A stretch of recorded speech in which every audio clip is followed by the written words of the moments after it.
Hello बच्चों, एक chemistry जो हमारा एक फिजिक्स का एक महत्वपूर्ण टॉपिक है जिसका नाम है विद्युत चुंबकीय तरंग। ये मैग्नेटिक का एक टॉपिक है, लास्ट टॉपिक होता है। इसमें हम लोगों ने पहले और भी बातें पढ़ चुके हैं कई सारी बातें। इसमें जैसे बात करते हैं, इसके पहले जो चैप्टर था स्टार्टिंग वाला, जो पहला चैप्टर था वैद्युत धारा के कारण चुंबकीय प्रभाव। तो ये सब बातें बहुत सारी हमारे सामने आ चुकी थी। जैसे हम लोग ये सीख चुके थे कि कोई अगर आवेश है, जैसे कोई अगर आवेश है, आवेश अगर स्थिर है तो उसमें वैद्युत क्षेत्र मतलब जो इलेक्ट्रिक फील्ड ही बनता है, जिसमें हम लोगों ने पहले चैप्टर में पढ़ा था इलेक्ट्रिक वाले में, जिसमें कूलाम का नियम, ये सब बातें हम लोगों ने सीखा था। मतलब अगर आवेश को क्या रखा जाए, स्थिर रखा जाए, तो हमारा वैद्युत क्षेत्र बनेगा। अगर आवेश को गति करा दें, फिर आगे हमारा आया आवेश को गति कराया गया।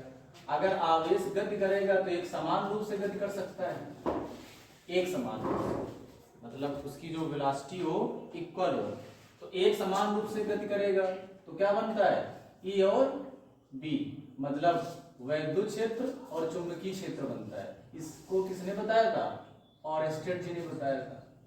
ऑरेस्टेड जी ने बताया कि अगर आवेश को गति कराया जाए, लेकिन कैसा, एक समान रूप से गति कराया जाए, तो क्या बनेगा, वैद्युत क्षेत्र और चुंबकीय क्षेत्र दोनों बनेगा। और अगर आवेश स्थिर रहे, गति ना करे, तो केवल क्या बनेगा, वैद्युत क्षेत्र बनेगा। इसके विषय में कूलाम के नियम, गॉस के नियम, ये सब चला करते हैं। और गति अगर करता है और गति करे एक समान रूप से, तो वैद्युत क्षेत्र और चुंबकीय क्षेत्र दोनों बनते हैं। ये ऑरेस्टेड जी ने बताया। ये बात हम लोग पढ़ चुके हैं, है ना, इतना यहीं तक तो सीखे थे। फिर इसके बाद हमारे एक चीज और बताया गया, अगर जैसे आवेश गति कर रहा था, एक समान रूप से कर रहा है, तो ये बनेगा। अगर असमान रूप से गति करे, असमान रूप का मतलब है जो वेलोसिटी है वो सेम न रहे। इसमें क्या था, वेलोसिटी सेम रहे। अगर 5 मीटर प्रति सेकंड से इलेक्ट्रॉन चल रहा है तो फिर उतने से चलता रहे, मतलब यहाँ इसका जो त्वरण आएगा 0 आएगा। और अगर असमान वेग से गति कर रहा है, तो इन्होंने बताया कि इसमें E और B तो होंगे, वैद्युत क्षेत्र और चुंबकीय क्षेत्र होगा, लेकिन ये तरंगों के रूप में होगा।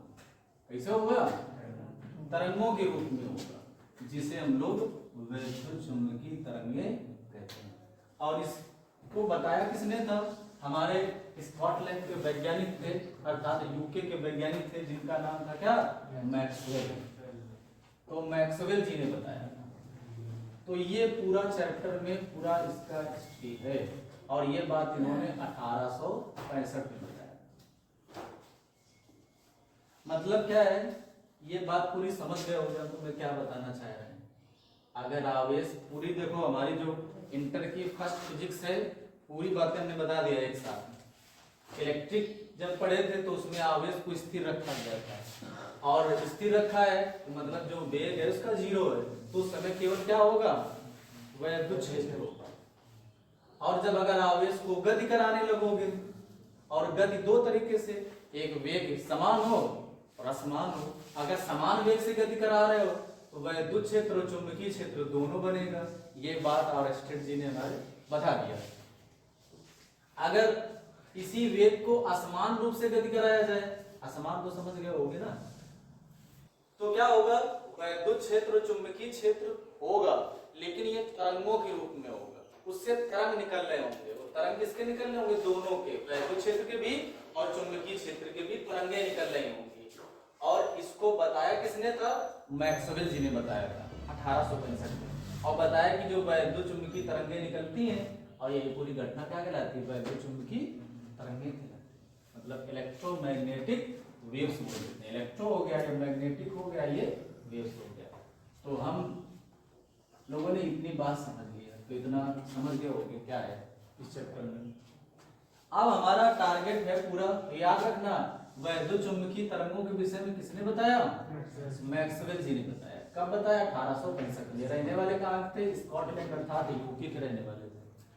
तो ठीक है, बस फिर आगे सीखते हैं। अब हमारा टारगेट बेटा क्या है? इन्हीं के विषय में विस्तृत अध्ययन करना, और पेपर में इससे लगभग 2-3 नंबर का अक्सर पूछते रहते हैं। और ये मैग्नेटिक का लास्ट चैप्टर होता है, छोटा चैप्टर है, कुछ ज्यादा बड़ा भी नहीं है, लेकिन इसमें दोनों चीजें, वैद्युत जब पढ़े होगे, चुंबक पढ़े होगे, तब ये ज्यादा समझ में आएगा। बाकी तुम्हें ये पढ़ ही चुके हो सब, इसके विषय में बता दिया था, इसके विषय में बता दिया है, तो अब ये दोनों बातें अब अच्छे समझ रहे हो।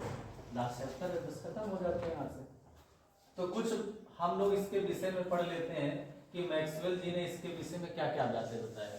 तो कुछ बातें और भी याद रखना, इन्होंने जब ये ऐसे ही नहीं बता दिया, इनके सब के विषय में इन्होंने स्टडी किया था। पहले क्या है, उन्होंने गॉस के नियम को स्टडी किया, गॉस के नियम को समझा। गॉस का नियम तुम्हें याद होगा, किसी बंद पृष्ठ में अगर कोई आवेश रखा है तो उससे निकलने वाला जो हमारा वैद्युत फ्लक्स होता है, उसमें रखे आवेश का क्या होता है? एप्सिलॉन नॉट गुना होता है। मतलब क्यू का क्या? 1/एप्सिलॉन नॉट गुना होता है। बात तो ये है, ऐसे लिख दो चाहे ऐसे लिख दो, उसमें क्या दिक्कत है। अब बात करते हैं इसके विषय में। तो इन्होंने सबसे पहले गॉस के नियम को समझा। गॉस के नियम में देखा, इन्होंने कहा बात सही है, वहां पर भी इन्होंने अपना नियम लगाया तो इनकी बात मुझे सही आ रही थी, तो गॉस का नियम सेटिस्फाई कर गया।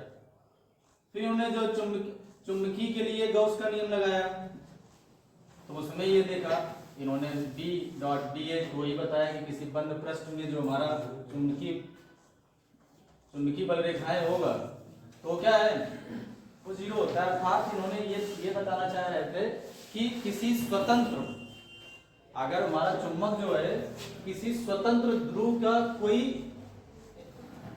अस्तित्व नहीं है, अर्थात जब दोनों ध्रुव लोगे तभी हमारा क्या है, गणना कर सकते हो। अगर कोई एक ध्रुव नॉर्थ साउथ में कोई एक ले लिया तो नहीं बता सकते, मतलब जब दोनों ध्रुव होंगे तभी हमारा उसका स्टडी किया जा सकता है। इन्होंने इसके विषय में बता दिया। फिर नेक्स्ट जो हमारे फैराडे के नियम था, वैद्युत चुंबकीय प्रेरण संबंधी फैराडे ने 2 नियम दिए थे, याद होगा। प्रथम नियम को न्यूमैन का नियम कहते थे और दूसरे नियम को लेंज का नियम कहते थे। ये तुम लोग हाई स्कूल में भी पढ़े हो और इस चैप्टर में वैद्युत चुंबकीय प्रेरण में बताया गया है। इसमें जो वैद्युत वाहक बल होता है चुंबकीय फ्लक्स के ऋणात्मक दर के बराबर होता है, जितना हमारा वैद्युत वाहक बल बनेगा। इसी को प्रेरित विद्युत वाहक बल कहते हैं। परिपथ अगर बंद होती है तो एक धारा बनती है जिसे प्रेरित धारा अर्थात इंड्यूस करंट कहते हैं। तो इसके विषय में स्टडी किया तो ये भी बात पूरी सही है। तो मतलब ये सब स्टडी करते चले आ रहे हैं। फिर ये कौन स्टडी कर रहा है? मैक्सवेल जी कर रहे हैं। अभी तक जितने सिद्धांत बताए गए वो सब का कंक्लूजन निकाल रहे हैं कि क्या क्या मतलब प्रॉपर्टीज इन्होंने यूज किया है, और सबके नियम को अपने हिसाब से लगाते जा रहे हैं। फिर इनमें सबका नियम सेटिस्फाई हो रहा था। फिर इन्होंने एम्पियर के नियम को लिया। एम्पियर का नियम याद होगा, हमने पढ़ाया था। एक समान वैद्युत चुंबक, एक समान अगर हम करंट भेजते थे तो उसमें क्या है, एक समान बोला था ना, के कारण क्या चुंबकीय क्षेत्र। तो उसमें हम लोगों ने पढ़ा था जो एम्पियर का नियम बताया गया था, किसी बंद पृष्ठ मतलब आकृति कोई बंद कर दिया है। इन्होंने देखो एक सिंपल सा एम्पियर ने नियम दिया है कि कोई भी तार में अगर धारा भेजोगे तो इसमें जो चुंबकीय बल होगा अर्थात चुंबकीय रेखाएं जो होंगी वो वृत्ताकार का रूप दर्शाती हैं। तभी हम लोगों ने सब अलग अलग टोराइड लिया था, वृत्ताकार लिया था। तो इस तरीके से उन्हें बताया। इसमें बताया गया कि हमारा बंद पृष्ठ है कोई, ठीक है, और उसमें क्या है, जो चुंबकीय क्षेत्र है और उसका जो रेखीय समाकलन है उसमें प्रवाहित धारा का म्यू नॉट गुना होता है। ये तो पढ़े थे। यही हमारा एम्पियर का परिपथीय नियम हुआ करता था। किसी बंद पृष्ठ में जो हमारा क्या है, चुंबकीय क्षेत्र है उसका रेखीय समाकलन, उसमें प्रवाहित धारा का म्यू नॉट गुना होता है। ये तुम पढ़ चुके हो एम्पियर का परिपथीय नियम। तो इन्होंने मैक्सवेल ने इनके नियम को यूज किया तो इनका नियम लगभग हर जगह सही आ रहा था, सब परिपथ के लिए सही था। लेकिन एक परिपथ ऐसा था जिसमें इनका नियम सही से लग नहीं पा रहा था। इनका नियम एम्पियर का परिपथीय नियम नहीं लग पा रहा था। तो इन्होंने सोचा कुछ ना कुछ फिर किया जाए। वो कौन सा परिपथ था, हम तो बताते हैं कौन सा परिपथ था। तो ये अपना याद रखना कि मैक्सवेल के समीकरण, जो मैक्सवेल ने समीकरण दिए वो 4 समीकरण दिए। पहला समीकरण ये गॉस वाला था, इसमें अप्लाई किया, अर्थात विद्युत गॉस का नियम। दूसरा था चुंबकीय में गॉस का नियम, ये आता है। तीसरा था विद्युत चुंबकीय प्रेरण का फैराडे नियम, ये आता है। तो ये मैक्सवेल के समीकरण का प्रथम नियम किसे कहते हैं, विद्युत गॉस के नियम को कहते हैं। अब जो चौथा नियम है थोड़ा इसमें इन्होंने ज्यादा फोकस है, तो सभी इन्होंने देखा अच्छे से, इसके विषय में और तुम्हें बताएंगे। तो ये चीज अब यहाँ हम समझते हैं विस्थापन धारा क्या होती है। तो थोड़ा अगर विस्थापन धारा पहले पढ़ना पड़ेगा तुम्हें, तो विस्थापन धारा देखो सुनो, अर्थात कह सकते हो जब मैक्सवेल जी ने एम्पियर के परिपथीय नियम को स्टडी किया तो सभी परिपथ में इनका नियम अप्लाई हो रहा था, लग रहा था, लेकिन एक संधारित्र था। कौन संधारित्र था? जैसे मान लो प्लस होता था, ये माइनस होता था, याद होता था संधारित्र में जब धारा भेजा इन्होंने, आईसी धारा भेजा, आईसी का मतलब है ये चालन धारा, चालन का मतलब है तार में बहने वाली धारा। तो ये धारा चली जा रही थी, तो इन्होंने देखा कि कुछ यहाँ पर एक विशेष धारा बनी हुई है, मतलब जो 6 मिनट दिखा संधारित्र के लिए, बाकी सभी के लिए इनका जो नियम था सही था। किनका नियम? एम्पियर के परिपथीय नियम जो था सभी परिपथों के लिए सही था, केवल संधारित्र के लिए सही नहीं आ रहा। तो संधारित्र में जब इन्होंने स्टडी किया तो इन्होंने देखा, संधारित्र मतलब कैपेसिटर जो होता है, उसमें देखा कि जो चालन धारा थी ये तो था ही, साथ में एक और धारा नजर आ रही थी, तो जिसको इन्होंने कहा विस्थापन धारा, डिस्प्लेसमेंट करंट। तो इसे आईडी से व्यक्त करते हैं। अब तो ये आईडी समझ गए होंगे, फिर कहाँ उत्पन्न होगी, संधारित्र वाले परिपथों में उत्पन्न होगी। तो इस तरीके इन्होंने एम्पियर का जो परिपथीय नियम था इसको और मॉडिफाइड कर दिया और सही कर दिया। बाकी सही तो है ही, उनका गलत नहीं है, सही है, लेकिन संधारित्र के लिए सही नहीं था, तो इन्होंने उसको सही किया। इन्होंने बताया कि जैसे मान लो कोई संधारित्र है, बंद परिपथ है, तो उसमें बंद परिपथ तो सब में बताना है। तो बंद परिपथ में जो प्रवाहित हमारा क्या है, जो चुंबकीय बंद परिपथ का क्या, जो चुंबकीय फ्लक्स हमारा चुंबकीय क्षेत्र है का रेखीय समाकलन, चुंबकीय क्षेत्र मान लो चुंबकीय क्षेत्र पूरा हो का रेखीय समाकलन किसके बराबर होता है, उसमें प्रवाहित धारा अर्थात चालन धारा तथा उत्पन्न जो ये धारा उत्पन्न हुई है जिसे विस्थापन धारा कहते हैं, उत्पन्न विस्थापन धारा के योग का म्यू नॉट गुना होता है। ये बात इन्होंने बताई, तो समझ गए हो। मतलब जो इन्होंने एक समीकरण दिया है, मैक्सवेल जी ने एम्पियर के नियम को सही करके एक समीकरण दिया जिसका एक नया नाम हो गया, जिसको कहने लगे हम लोग क्या, एम्पियर मैक्सवेल परिपथीय नियम। बात समझ गए? मतलब क्या है कि जो एम्पियर जी ने जो नियम दिया था उनका नियम केवल इतना हुआ करता था, उनका नियम क्या था कि जो हमारा चुंबकीय क्षेत्र है, कोई पृष्ठ है तो उसमें जो चुंबकीय क्षेत्र है उसका रेखीय समाकलन, उसमें प्रवाहित धारा का क्या होता है, म्यू नॉट गुना होता है। केवल इतनी बात बताई थी। इन्होंने और सही किया, उसको मॉडिफाइड किया। तो इन्होंने बताया क्या कि मान लो कोई बंद परिपथ है, अर्थात मेन उन्होंने बताया था संधारित्र के लिए, जो बंद परिपथ है, बंद परिपथ जैसे संधारित्र है, तो इसमें क्या होगा, जो चुंबकीय क्षेत्र का रेखीय समाकलन, बंद पृष्ठ का रेखीय समाकलन, उसमें प्रवाहित धारा अर्थात चालन धारा और जो उत्पन्न हुई है विस्थापन धारा के योग का म्यू नॉट गुना होता है। और इस समीकरण को इन्होंने नाम दिया गया है क्योंकि एम्पियर जी का भी है और इनका भी योगदान है, तो पूरा नाम हुआ एम्पियर मैक्सवेल परिपथीय नियम। पहले एम्पियर परिपथीय नियम था, मैक्सवेल जी ने थोड़ा मॉडिफाइड कर दिया। मैक्सवेल जी ने केवल क्या जोड़ दिया, आईडी जोड़ दिया, ठीक है। तो इसे कहने लगे एम्पियर मैक्सवेल परिपथीय नियम। तो ये बात समझ गए होंगे सब लोग, है।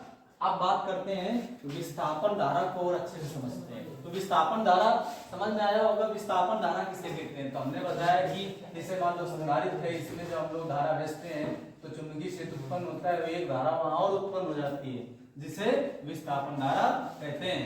आईडी बराबर फार्मूला क्या होता है, silent not D phi E बटे डी टी।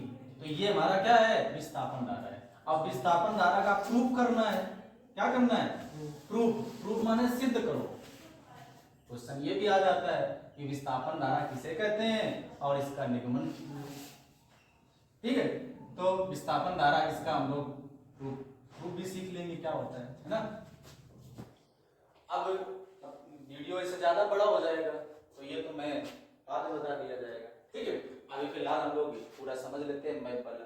अब देखो बात करते हैं, ये पूरा हम लोग टॉपिक समझ चुके हैं। ठीक है, इन्होंने कितने सभी बातों को देखा और कितने समीकरण दिए, 4 समीकरण दिए। एक गॉस का वैद्युत वाला नियम देखा, गॉस का वैद्युतचुंबकीय वाला नियम देखा, और फैराडे का नियम देखा, और मैक्सवेल एम्पियर का परपतीय नियम देखा, और सभी को देख करके 4 समीकरण दिए, और चारों समीकरण ये तुम्हारे सामने। अब बात करते हैं बेटा, इन्होंने देखो पूरा अगर हम इनका कैलकुलेशन करके तुम्हें बताएं कि आखिर ये बताना क्या चाह रहे थे, तो देखो हम तुम्हें बताएं क्या बताना चाह रहे थे। इसमें क्या था कि पहले बताया गया कि जैसे मान लो हमारा क्या है, कोई वैद्युत क्षेत्र है, क्या है वैद्युत क्षेत्र। अगर वैद्युत क्षेत्र में परिवर्तन करेंगे, परिवर्तन का मतलब है कि इसमें हम लोग क्या है, आवेश जो भेज रहे हो वो कैसे रखें, उसमें गति कराएं, परिवर्तन करें और एक समान रूप से कराएं। तो इसमें वैद्युत क्षेत्र में परिवर्तन कराते हैं, और एस्टर जी ने बताया था यार, और एस्टर जी ने बताया कि वैद्युत क्षेत्र में परिवर्तन कराते हैं तो क्या आता है, चुंबकीय क्षेत्र क्या आएगा, चुंबकीय क्षेत्र का निर्माण होता है। फिर अगर हम लोग चुंबकीय क्षेत्र में परिवर्तन कराएं तो क्या आता है, वैद्युत धारा बनती है। फैराडे जी ने बताया, किसने बताया, फैराडे जी ने बताया। और इसी में हमारे मैक्सवेल जी ने ये बता दिया कि जैसे ये परिवर्तन अगर करा रहे हो, क्या करा रहे हो, परिवर्तन करा रहे हो, तो इसमें क्या असमान वेग से अगर कराया जाए तो इसमें ई और बी भी होता है, लेकिन ये तरंगों के रूप में होता है। ये हमारे मैक्सवेल जी ने इतना ही बताया, बस इतना, ये ज्यादा नहीं, बाकी तुमने उससे समझ लिया और क्या बताया। बात करते हैं मैक्सवेल प्रकाश वैद्युत चुंबकीय तरंग सिद्धांत। इन्होंने यही सिद्धांत दिया है कि अगर हम क्या है, किसी असमान वेग से आवेश को क्या कराएं, प्रवाहित कराएं, तो क्या होता है, जो वैद्युत चुंबकीय तरंगें उत्पन्न होती हैं। ठीक है, एक तरंगें उत्पन्न होती है जिसे वैद्युत चुंबकीय तरंगें कहते हैं। तो ये इन्होंने सिद्धांत दिया। और बात बताया वैद्युत चुंबकीय तरंगों के गुण बताया कि ये क्या क्या होते हैं। वैद्युत चुंबकीय तरंगों की चाल क्या होती है, प्रकाश के चाल के बराबर होता है। प्रकाश का चाल जानते होंगे 3×10⁸ मीटर/सेकंड होता है। और ये हमारी ये क्या है, ये इनको चलने के लिए माध्यम की आवश्यकता नहीं होती। जैसे अगर हम तरंगे बताएं, तरंगे तुम लोगों ने फर्स्ट ईयर में पढ़ा होगा, तरंगे क्या होती है, किरणें होती है, हलचल होती है, जो माध्यम में आगे की ओर बढ़ती हुई प्रतीत होती है। तरंगे 2 प्रकार की हुआ करती हैं, एक हमारी यांत्रिक तरंगें मैकेनिकल वेव्स होती हैं, दूसरी होती है क्या, ये वैद्युत चुंबकीय तरंगें।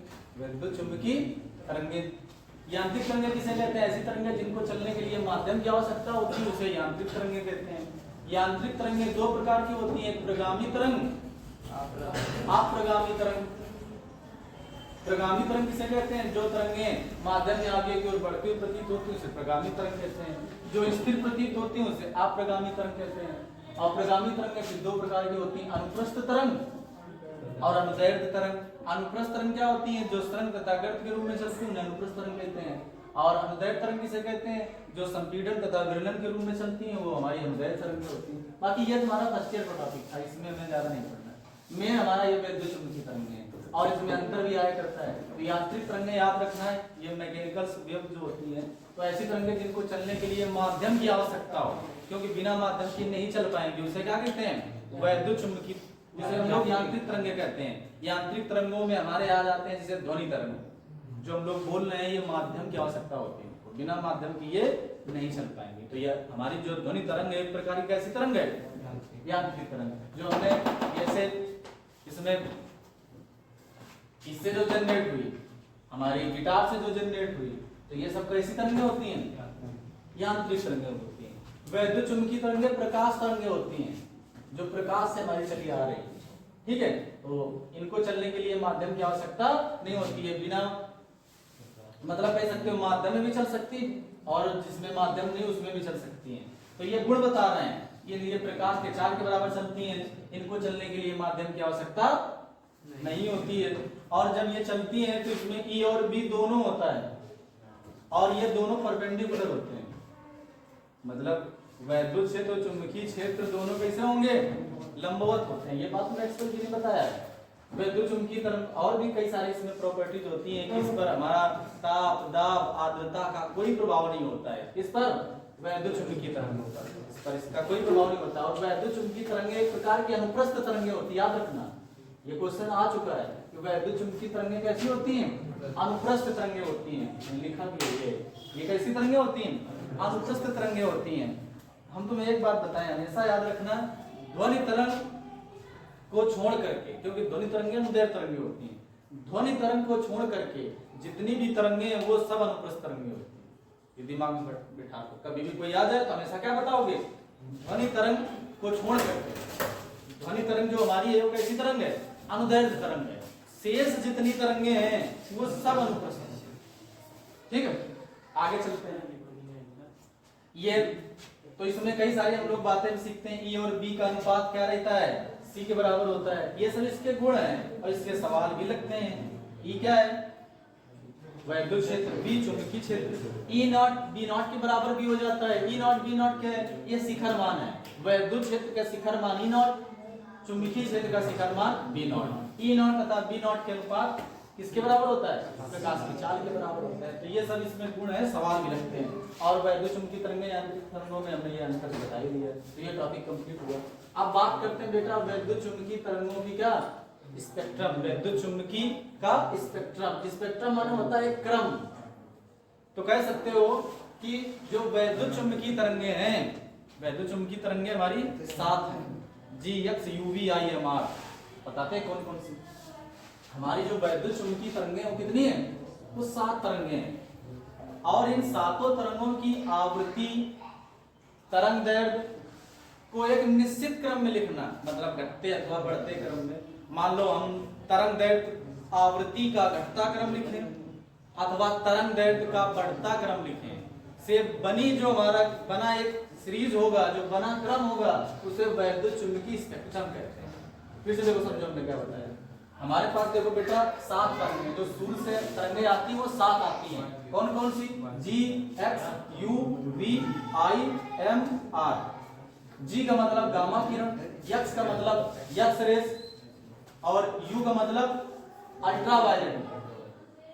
U का मतलब क्या, अल्ट्रावायलेट। और V का मतलब विजुअल, दृश्य प्रकाश। I का मतलब इंफ्रारेड, और M का मतलब माइक्रो, सूक्ष्म तरंगें। R का मतलब रेडियो, G का मतलब गामा किरण, सब लिखा हुआ है। ठीक है, गामा किरण, ये X किरण, ये अल्ट्रावायलेट। अल्ट्रावायलेट का मतलब परावैंगनी, इसी को परावैंगनी बोलते हैं। ठीक है, और ये V क्या है, दृश्य प्रकाश, और ये इंफ्रारेड मतलब अवरक्त तरंगें, इसको क्या कहते हैं, अवरक्त तरंगें। M माइक्रो, सूक्ष्म तरंगें, और R रेडियो तरंगें। आप देखो इनके विषय में थोड़ा समझना है। याद रखना, ऊपर से नीचे आने पर एक चीज याद रखना, V बराबर होता है n लेमडा।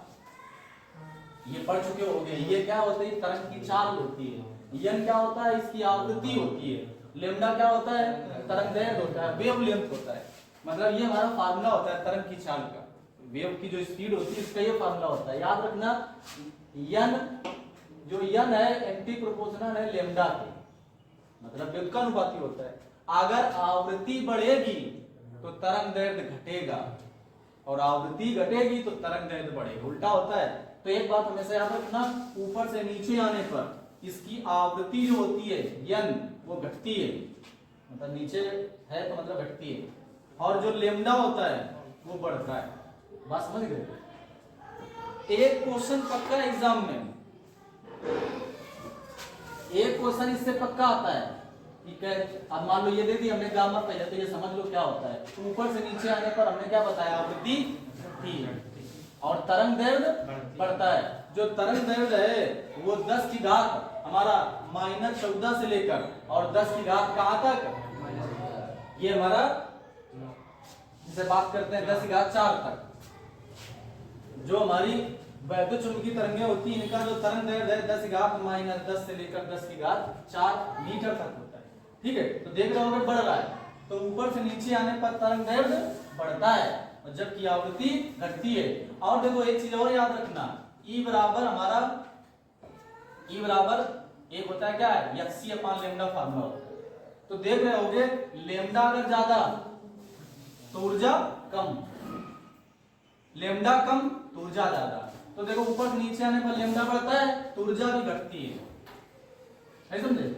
तो अर्थात ऊपर वाले की ऊर्जा ज्यादा है, तो जो गामा किरणें हैं इनकी ऊर्जा ज्यादा होती है, ज्यादा शक्तिशाली हैं, इनकी ज्यादा है, इसकी ज्यादा है, तो ये बहुत ज्यादा इनकी ऊर्जा होती है। तभी जो हमारा ओजोन लेयर है इनको नहीं आने देता है, रोक लेता है, क्योंकि इनकी ऊर्जा ज्यादा है। अगर ये हमारे पृथ्वी में आ जाएंगे तो हमारे पृथ्वी का टेम्परेचर बहुत बढ़ जाएगा, ठीक है। और ये दृश्य वाली आने लगती है, ये नीचे वाली सब आती हैं, जो ओजोन लेयर इनको सबको आने देता है, लेकिन इनको नहीं आने देता। क्यों? क्योंकि इनकी ऊर्जा ज्यादा है। अगर कहते हैं इनमें से सबसे ज्यादा ऊर्जा किसकी है, तो गामा किरण।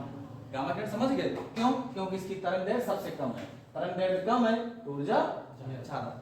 और भी एक रेज होती है, कॉस्मिक रेज बोलते हैं, जो इनसे भी ज्यादा उनकी ऊर्जा होती है, जो कॉस्मिक रेज होती है।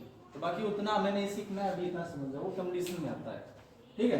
तो सब ज्यादा ऊर्जा किसकी, गामा किरण की। तो उससे कम, सबसे कम रेडियो की। तो ऊर्जा समझ गए। अब अगर तुमसे कहे तरंग दैर्घ्य वेवलेंथ किसका ज्यादा, रेडियो का, क्योंकि ऊपर से नीचे आने पर तरंग, ये सवाल 100% आता है कि किसका ज्यादा होगा। तुम्हें ये दे देगा, जैसे विजुअल दे दिया, एम दे दिया, आर दे दिया, कह देगा तरंग दैर्घ्य किसका ज्यादा, किसका ज्यादा, आर का। तरंग दैर्घ्य किसका कम, बी का, इनमें से, और सबसे कम गामा का।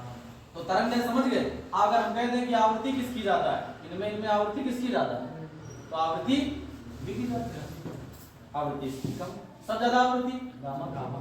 तो एक क्वेश्चन ये फिक्स होता है, आवृत्ति तरंग दैर्घ्य से पूछ दिया जाता है। बाकी फिर भी हमने और भी लिख दिया है कि गामा किरण जो होती है इसकी आवृत्ति तरंग दैर्घ्य 10⁻⁻14 से लेकर 10⁻10 मीटर होता है, ठीक है। और एक्स किरण की तरंग दैर्घ्य क्या कितना होता है, 10⁻10 से 10⁻60 मीटर होता है। और जो हमारा अल्ट्रावायलेट है इसका कितना, 10⁻60 से 10⁻7 मीटर होता है। और दृश्य किरण की तरंग दैर्घ्य कितना होता है, 3900 से लेकर 7800 एंगस्ट्रॉम। सब ज्यादा तुम्हें जो तैयार रखना है, पेपर में ज्यादा पूछा जाता है इसका, दृश्य किरण का और अति किरण का, इनका तुम्हें आवृत्ति तरंग दैर्घ्य दोनों याद रखना है। बाकी किसी कितना भी याद रखो किस जाए, क्योंकि वो ज्यादा एग्जाम में नहीं आते हैं।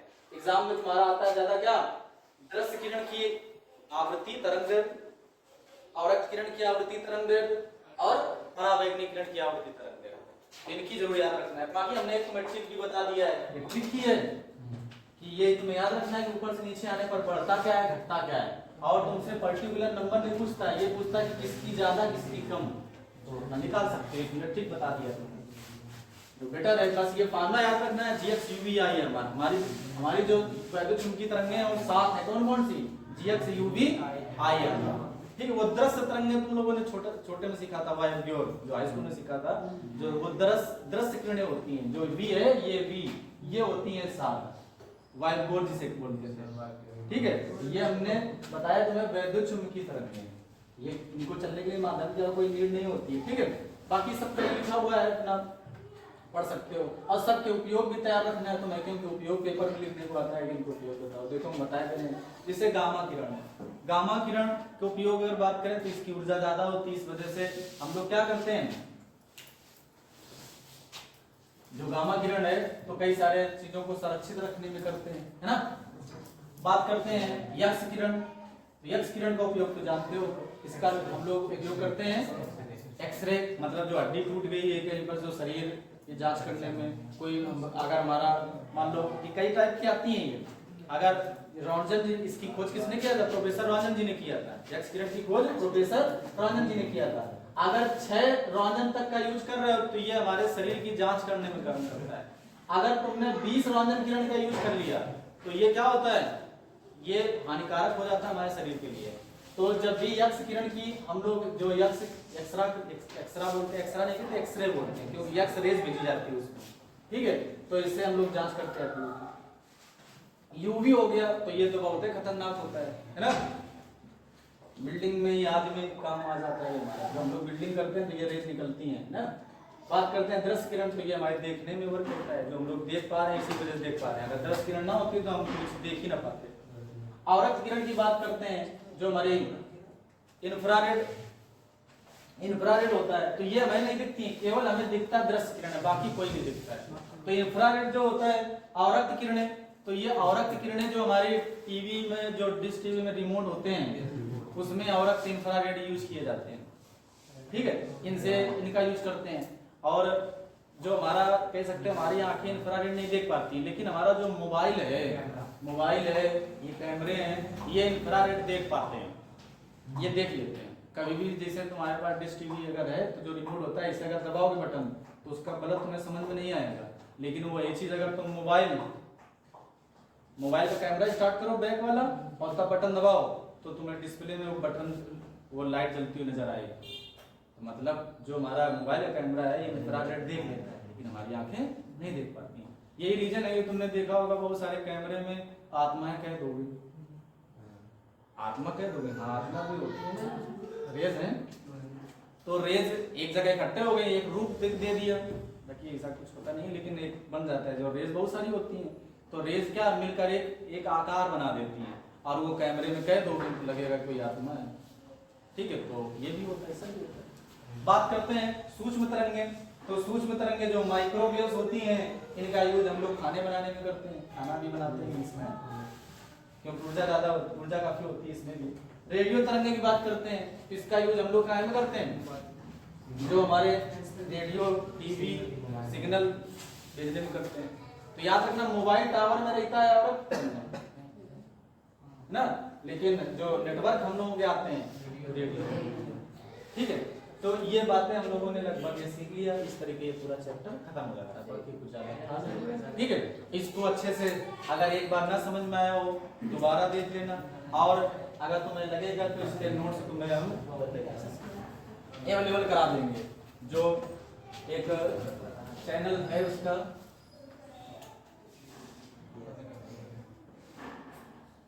BSRM द स्मार्ट एकेडमी, ये नाम से टेलीग्राम में सर्च करोगे तो ये आ जाएगा। तो अगर तुम्हें नोट्स चाहिए तो बता देना, तो हम इसमें इसके नोट्स अवेलेबल कराते हैं, ठीक है। ओके, बाकी ये सब देखते रहना, जय हिंद।